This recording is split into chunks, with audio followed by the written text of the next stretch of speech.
നമസ്കാരം. The path is the goal എന്ന discussion സീരീസിൻ്റെ അടുത്ത സെഷനിലേക്ക് വീണ്ടും ഏവർക്കും സ്വാഗതം.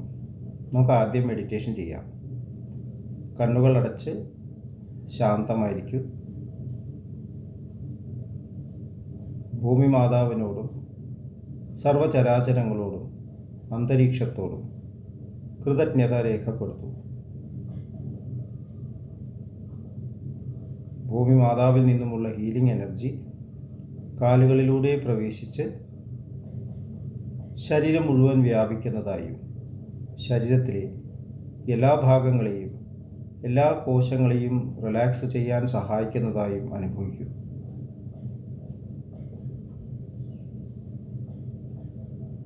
ഇപ്പോൾ ശരീരം പൂർണ്ണമായും റിലാക്സ്ഡായി. ഈ റിലാക്സേഷൻ ഹൃദയത്തിൽ അനുഭവിക്കൂ. ശ്വാസം ദീർഘമായി ഉള്ളിലേക്ക് എടുക്കൂ. ഹൃദയത്തിൽ സ്നേഹം നിറയുന്നതായി അനുഭവിക്കൂ. ശ്വാസം പുറത്തേക്ക് വിടുമ്പോൾ സ്നേഹം പ്രപഞ്ചം മുഴുവൻ വ്യാപിക്കുന്നതായും അനുഭവിക്കൂ. ഹൃദയത്തിൽ കുടികൊള്ളുന്ന സ്നേഹത്തിൻ്റെ സ്രോതസ്സിൽ നിന്നും ഉദ്ഭവിക്കുന്ന ദിവ്യപ്രകാശം മനസ്സിനെ ആകർഷിക്കുന്നതായി അനുഭവിക്കൂ. ആ ദിവ്യപ്രകാശത്തിൽ ധ്യാനം ആരംഭിക്കൂ. മനസ്സിൽ ചിന്തകൾ വരുന്നുണ്ടെങ്കിൽ മൃദുവായി അവയെ അവഗണിക്കുക. ദിവ്യപ്രകാശത്തിൽ ധ്യാനം തുടരുക. Please start meditation.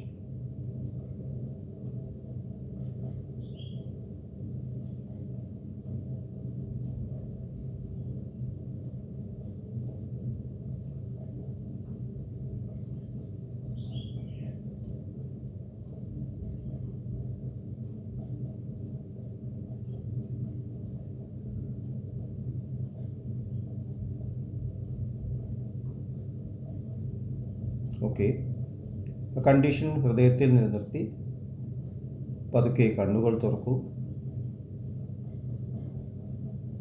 എല്ലാവരെയും ഹാർദമായി ഹാർട്ട്ഫുൾനെസ് സഹജമാർഗ് മെഡിറ്റേഷൻ സിസ്റ്റത്തിലേക്ക് സ്വാഗതം ചെയ്യുന്നു. എങ്ങനെ ജോയിൻ ചെയ്യാം എന്നത് ഡിസ്ക്രിപ്ഷൻ ബോക്സിൽ കൊടുത്തിട്ടുണ്ട്.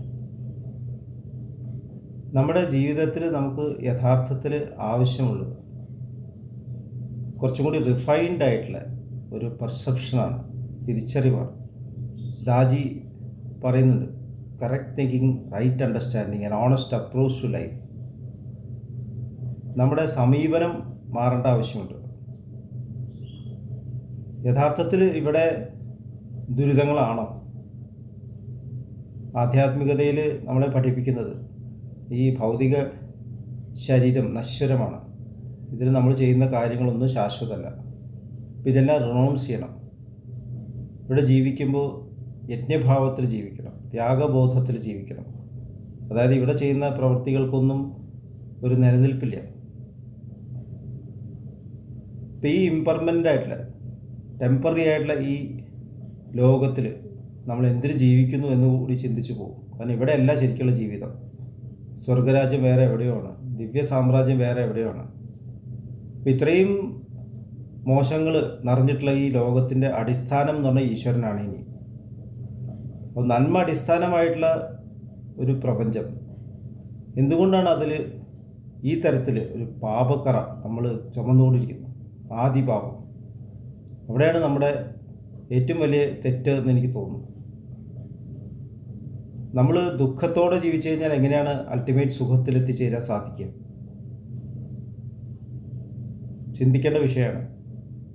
ഇവിടെ വിഷമിക്കുക, പരസ്പരം കലഹിക്കുക, അതുപോലെ തന്നെ ഈ കുടുംബത്തിലുള്ള ജീവിതം എന്നെ താഴ്ത്തുന്നു, ഇന്ദ്രിയ സുഖങ്ങൾ എന്നെ താഴ്ത്തുന്നു, സ്ത്രീ പുരുഷ ബന്ധം എന്നെ താഴ്ത്തുന്നു. ഇതിലൊന്നും സുഖം അനുഭവിക്കാത്ത ഒരു ജീവിതത്തിലൂടെ കടന്നുപോയാൽ വലിയൊരു സുഖത്തിലെത്തിച്ചേരുന്നതാണ്. എങ്ങനെയാണ് ദുഃഖത്തിൻ്റെ എഫക്റ്റ് സുഖമായി മാറുക? നമ്മൾ ചിന്തിക്കേണ്ട കാര്യമല്ലേ? അപ്പോൾ നമ്മുടെ പെർസെപ്ഷൻ പ്രശ്നമല്ലേ? നമ്മളിവിടെ ഓരോ നിമിഷവും അതിൻ്റെ ഫുൾനെസ്, അതിൻ്റെ പൂർണ്ണത അനുഭവിച്ചുകൊണ്ട് ജീവിക്കേണ്ടവരല്ലേ? ഓരോ ചിന്തയും എൻ്റെ ചിന്തയാണ്, എൻ്റെ മനസ്സിന്ന് ഉദ്ഭവിച്ചു വരുന്ന ചിന്തയാണ്. അത് ശരിക്കും മനസ്സിലാക്കിയിട്ട് അതിനെ ശരിയായിട്ട് രീതിയിൽ ഉപയോഗിക്കുകയല്ലേ വേണ്ടത്. നമ്മൾ ഇതേക്കുറിച്ച് ഡിസ്കസ് ചെയ്തു. ദാജി അതാണ് ചെയ്യുന്നത്. ഇതുവരെ ഉണ്ടായിട്ടുള്ള എല്ലാ അറിവുകളെയും ചിന്തകളെയും പ്യൂരിഫൈ ചെയ്ത് ഒന്നുകൂടി നമ്മുടെ കയ്യിൽ തരികയാണ്. നമ്മൾ തന്നെ ചെയ്ത കാര്യങ്ങളായിരിക്കും. മനുഷ്യ ചരിത്രത്തിൽ എഴുതി വെച്ച കഥകൾ, ഗ്രന്ഥങ്ങൾ, നമ്മൾ കാണുന്ന സിനിമകളെല്ലാം ഒന്നും മോശമായിരുന്നില്ല. ആ തലത്തിൽ അത് കറക്റ്റായിരുന്നു. ഒരു കുട്ടി ഒരു പടം വരയ്ക്കുമ്പോൾ അത് പിക്കാസോൻ്റെയോ മൈക്കലാഞ്ചലോയുടെ പടമായിട്ട് കമ്പയർ ചെയ്യാൻ പറ്റില്ല. അല്ലെങ്കിൽ പ്രസിദ്ധനായിട്ടൊരു ആർട്ടിസ്റ്റിൻ്റെ പടമായിട്ട് കമ്പയർ ചെയ്യാൻ പറ്റില്ല. പക്ഷേ അത് അതിൽ ബ്യൂട്ടിഫുള്ളാണ്. ഒരു കുട്ടി ABCD തെറ്റി എഴുതുമ്പോൾ അത് ഭംഗിയാണ്, തെറ്റൊന്നുമില്ല. അപ്പോൾ നമ്മൾ ചെയ്യുന്ന പാർഷ്യലായിട്ടുള്ള അണ്ടർസ്റ്റാൻഡിങ് ചെയ്ത പ്രവൃത്തികളെ നമ്മൾ ഒരിക്കലും വിഷമത്തോടെ കണ്ടിട്ട് അയ്യോ ഞാനിങ്ങനെ ചെയ്തു പോയി, അതുകൊണ്ട് ഇനി ഞാനിത് ചെയ്യില്ല, ഇനി എന്നെക്കൊണ്ട് ഈ പ്രവൃത്തി ചെയ്യാൻ പറ്റില്ല എന്ന് പറഞ്ഞ് പിന്മാറുമ്പോൾ നമ്മൾ ശരിക്കും ഈശ്വര സാമ്രാജ്യത്തിന് ദൂരെ നിൽക്കുകയല്ലേ. അണ്ണാരക്കൊട്ടിനും തന്നാലായത് എന്നുള്ള ഒരു പഴഞ്ചൊല്ലുണ്ട്. ഭഗവാൻ ശ്രീരാമൻ പാലം പണിയുമ്പോൾ അണ്ണാൻ തനിക്ക് പറ്റുന്ന രീതിയിൽ ചെയ്തു. അപ്പോൾ ഈ ഒരു ആറ്റിറ്റ്യൂഡല്ലേ നമ്മൾ നമ്മുടെ ജീവിതത്തിൽ കൊണ്ടുവരുന്നത്. ഇതാണ് ഹാർട്ട്ഫുൾനെസ് നമ്മളെ പഠിപ്പിക്കുന്നത്. മനസ്സിനെ പ്യുവറായിട്ട് തലത്തിൽ ഉപയോഗിക്കാൻ പഠിക്കുക. മനസ്സിനെ പരിശുദ്ധീകരിക്കേണ്ട കാര്യമില്ല. അപ്പോൾ നമ്മൾ തെറ്റിദ്ധാരണ മനസ്സ് പരിശുദ്ധമാണ്. നമ്മുടെ തിരിച്ചറിവിൽ മാറ്റങ്ങൾ കൊണ്ടുവരിക. നമുക്കൊരു ശക്തമായിട്ടുള്ളൊരു ടോർച്ച് തന്നിട്ട് പറയാം ഒന്നുകൂടി പോയി നോക്കൂ, നിങ്ങൾ നോക്കിയ കാര്യങ്ങൾ ഇനിയും ഭംഗിയായിട്ട് ചെയ്യാൻ പറ്റും, ഒന്നുകൂടി ഭംഗിയായിട്ട് ചെയ്യും. ഇപ്പോൾ ചെയ്യാതിരിക്കലല്ല, ഭംഗിയായിട്ട് ചെയ്യലാണ് കാര്യം. ഒളിച്ചോടലല്ല, നിന്നുകൊണ്ട് ഇവിടെ പ്രവർത്തിച്ച് ഇത് ബ്യൂട്ടിഫൈ ചെയ്യലാണ് നമ്മുടെ ജീവിതം. അതാണ് ഹാർട്ട്ഫുൾനെസ് എന്ന് പറയുന്നത്. ഹാർട്ട്ഫുള്ളൊക്കെ. അപ്പോൾ ഈശ്വരൻ എന്ന് പറയുന്നത് ഇവിടെ നിന്ന് വേറെ എവിടെയോ അല്ല.